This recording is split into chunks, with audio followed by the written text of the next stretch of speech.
Good morning বন্ধুরা, তোমরা কেমন আছো? আশা করি তোমরা ভালো আছো। এখন বাজে সকাল 8:38। হঠাৎ মা বাবা ফোন করে বললো যে তারা দুজন আমাদের বাড়িতে আসছে। তা আমার তো খুবই আনন্দ হচ্ছে। মা বাবা আসলে কার না আনন্দ হয়, কিন্তু তাদেরকে তো রান্না করে খাওয়াতে হবে। কী রান্না করে খাওয়াবো জানি না।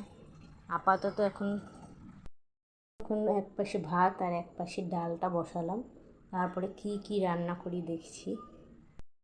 গামলায় কতগুলো কাঁচা ভিজিয়েছি, আগে কাঁচাগুলো ফট করে কেচে নিই, ততক্ষণে ভাত ডালটা হতে থাকুক, তারপরে আবার কি রান্না করি দেখি। করে সব মেলা হয়ে গেছে, এবার ঢুকবো রান্না।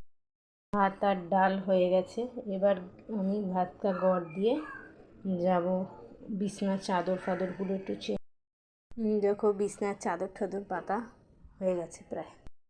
এবার আমি একটুখানি ঘর দোরগুলো ঝেড়ে ঠেড়ে একবারে মুছে ঠুছে নিই, কারণ লোকজন আসলে না ঘর ঝাড় দিতে পুছতে খুব অসুবিধা হয়, তাই জন্য একবারে ঝাড়পোছ করে তারপরে আবার রান্নাঘরে ঢুকবো।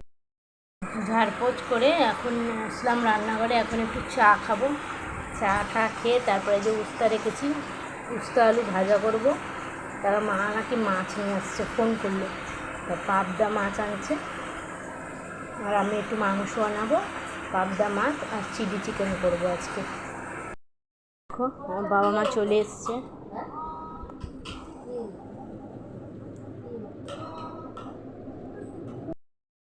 বাজার থেকে পাবদা মাছ নিয়ে এসছে। আবার এখানে বলেছিলাম টমেটো মাছ আমার ঘরে আনতে হবে না, তাও টমেটো, ধনে পাতা আর ক্যাপসিকামটা আমি আনতে বলেছিলাম, চিলি চিকেন করবো ওই জন্য। আর মাংসটা আমি এই যে কিনে এনেছি বাজার থেকে। উস্তা ভাজা হয়ে গেল, এবার পাবদা মাছটা আর চিলি চিকেনটা করব, তাহলেই হয়ে যায়।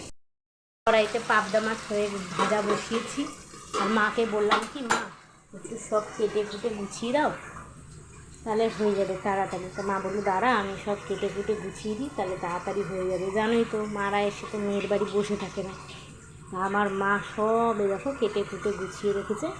এবার মাছটা হলেই চিলি চিকেনটা বসাবো। ডাল, পাবদা মাছের ঝোল, উস্তা ভাজা, চিলি চিকেন, ভাত।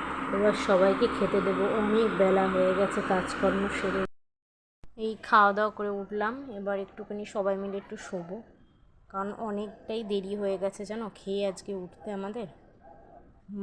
মাই ওকে মেয়েকে সব করিয়ে ছড়িয়ে দিল। মা বললো দে আমি ওকে চান ঠান খাওয়া দাওয়াগুলো করিয়ে দিই, তুই রান্না বাড়িগুলো সেরে নে।